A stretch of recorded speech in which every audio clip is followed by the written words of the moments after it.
Good morning! Third day in Singapore. Our last day. Naglalakad kami ngayon papunta sa hotel nila Jepoy. Kasi magbe-breakfast kami together. So, ito na naman po kami. Nakain na naman kami ng Kaya Toast. Kaya Toast Overload. Kasi syempre, sulitin. Ayan, ang Singaporean dollar. And kami ng kapatid ko, mag-order na. Gutom na kami. It's gonna be our first meal of the day. Ayan, si Jeremy. Actually, masasarap yung Kaya Toast dun sa tapat ng hotel namin. But, this is still good. Ayan na ang egg and coffee nila. Ayan, kakain muna kami. I like their coffee. Hindi siya ganun katapang para sa akin na hindi talaga pala kape. Hindi naman ako pinalpitate. And, ayan, magtitake naman kami ng transit. And, we're gonna take the MRT. Ang daming pwedeng maging fine dito sa Singapore, nakakatakot. So, dapat behave ka lang. Bawal dumura, bawal magingay, bawal kumain sa transit. And, papunta kami ngayon sa Gardens by the Bay. Mimit namin yung parents ko. Actually, hindi na kami natuloy sa Merlion. Ayan. Hinahanap na naman namin kung nasaan ang lift. Ayan si Papa, ang mama ko. And, naglalakad na kami.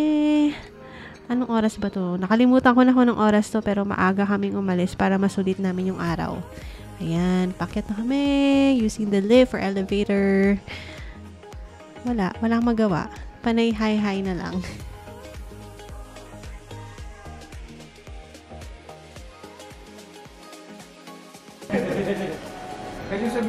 Wow, ang ganda. Ay, ang ganda. Picture tayo dito, oh. Silaw pa din. Kung nagtataka kayo bakit namin ganyan ilakad si Jeremy, sobrang init and naaarawan siya. So, ayaw namin masunog yung skin niya.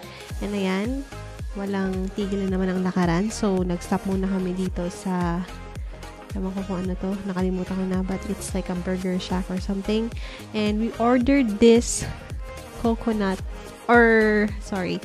ordered this parang sugar cane, and sobrang asim niya. I wasn't expecting it na sobrang asim, kasi yung last time na nag-order kami ng sugar cane, sobrang sarap, very refreshing. Ewan ko ba ba't sobrang asim nito. Siguro kasi lemonade siya and sugar cane at the same time. Ayan, pababa na naman kami, lalakad na naman. And saan na nga ba kami papunta dito? Nakalimutan ko na. Ayun, pupunta pala kami ng Little India. Ayan, this is Little India. And we just took the MRT. Medyo nalito-lito kami kasi hindi namin alam kung saan papunta. And na-stuck din kami kasi si Gerald hindi gumana yung credit card niya that day kasi parang may something wrong with the system that day. Ayan. Another fine. And we're just walking in the hallways. Hallways ba yan? Anyway, we were looking for a restaurant and we found this restaurant here at Little India, and madilim pa siya, so I was like, bukas na ba to? And sabi nila, yes, bukas na sila. And binuksan na yung ilaw. Ayan, dyan na yung parents ko, si Jeremy. Very happy ang anak ko dyan kasi excited siya. Madaming nakikitang bago. And we are at Vera Flavors, Little India in Singapore.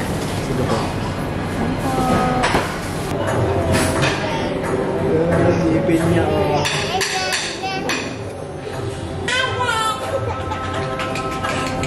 I think open. Look. Oh. Durog-durog na. So, ayan, sinaserve na ni Kuya ang aming mga orders. Actually, first time naming makatikim ng talaga namang legit Indian food. And yung in-order ko was, I think, chicken masala. And sobrang anghang niya, pero sobrang sarap. And sila mama at papa, in-order nila is biryani. Nagustuhan din namin yung lamb. Si Daddy, ewan ko kung in-order niya, palang platter siya na may iba't ibang side dishes. Ayan si Jeremy. Yan, kakain muna kami dahil gutom na kami. Say hi. Okay, thank you, brother. Yeah, thank you. So, after Little India naman, punta naman kami ng Bugis Point. Since this is our last day, kailangan naming bumili ng something for ourselves and mga pasalubong din sa mga relatives and friends namin dito sa Canada. Wala kaming time kumain. Magti-take away na lang kami ng mga foods. Ito yung mga, ang tawag dito guys? Mga restaurant pa to, hawker. Kung saan, bibili na lang kami ng mga foods for to go. Yung mga foods na hindi pa namin natitikman. So, as new parents, wala na kaming time to, sit down in a restaurant para kumain kasi we prioritize our baby's sleep. We're at the hotel now. Bedtime na ni Jeremy. Ayaw naman namin siya matulog sa carrier. Tapos mainit. So, nag-take out na lang kami ng mga food. Dami.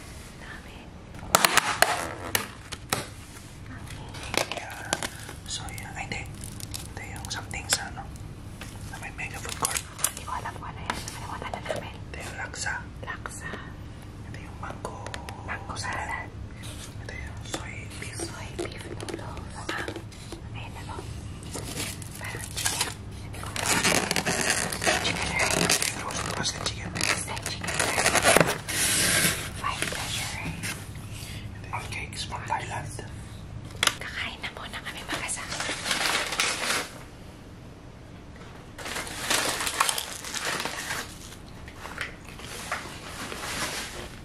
Sarap. Sarap to. Laksa.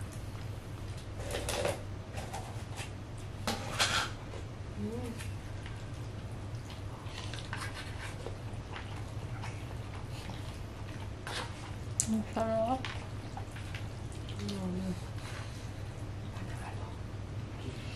Panalo to. Ang sarap. The best. Soy chicken noodle.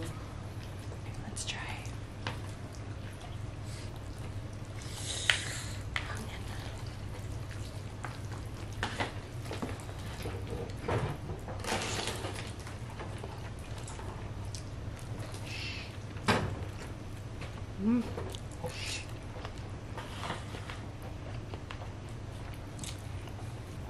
The best.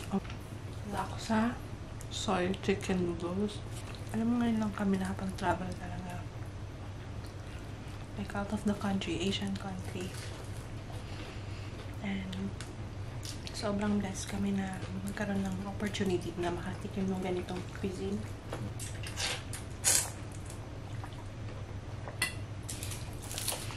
Ito, roasted chicken rice. And mas gusto ko to kaysa sa steam. Tsaka ito, sa baba lang to ng hotel namin ha. Murang hotel lang. Kasi na-afford namin. Tikman ko na to and order ulit ako kasi sobrang sarap talaga niya. Sarap.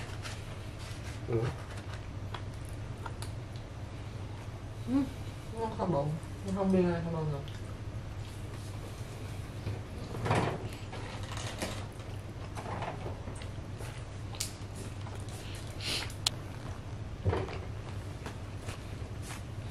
Five treasure rice, ang tawag dito. So, meron siyang pork. Pork, beef. Beef? Saan yung beef dito? Oh, beef. Tapos may pork, may chicken, may duck. Chicken, duck, and then may egg. Maybe that's five. Five treasure means there's 5 proteins in here. So, let's try the pork. Hindi pa kayo nagpa-pork sa trip na to.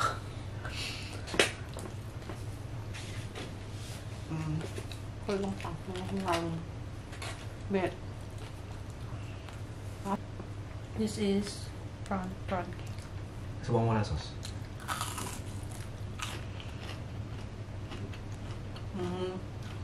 Subang mo with sauce. Okay siya pang merienda.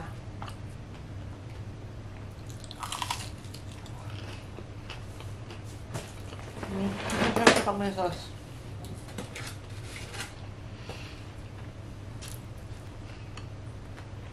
Up next, mango salad. Okay. Ayaw mo na din. Yes.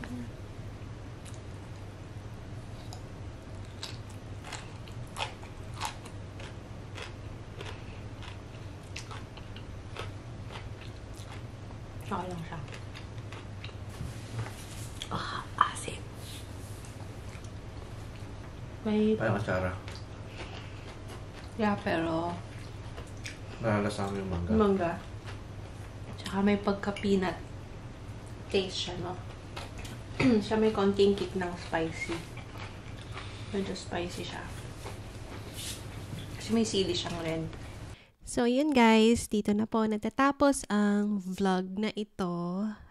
Pauwi na kami ng Philippines. Yung flight namin was 4 a.m. So, we had to leave the hotel at 1 a.m. So, sobrang wala kaming tulog. And, syempre, sumakit na naman ang tiyan ni Daddy. Ako, matibay ang sikmura ko. Pero, acceptable yun kasi dami namin kinain. Ayan, punta na kami sa gate namin. And, sobrang pasasalamat ko sa parents ko kasi pagkasama namin sila, tinutulungan nila ako kay Jeremy. And yan, nakalapag na kami sa Philippines. Sinundo kami nung kakilala ni Kenna. Finally, kasama na namin yung sister-in-law ko. Ayan si Jeremy, nakikipaglaro. Enjoy na enjoy dahil wala siyang car seat. Si Papa and si Mama. So, I hope you support this vlog. Sorry kung boring. Wala na akong time mag-add ng kung ano-ano music. Dahil alam nyo na, wala akong masyadong oras, pero sobrang na-enjoy ko tong paggawa ng vlog. Kasi I'm recording these memories. Hi, Tita Kenna! Thank you for caring Jeremy. Ayan si Jeremy. Papakainin na muna namin siya. Dito kami sa Chowking. And ayan, lalaro na sila mag-ama. Anyway, thank you guys. And I hope makabalik kami sa Singapore. And thank you so much for watching. Take care. Like and subscribe. Bye-bye. Ayan, Chowking. Sarap.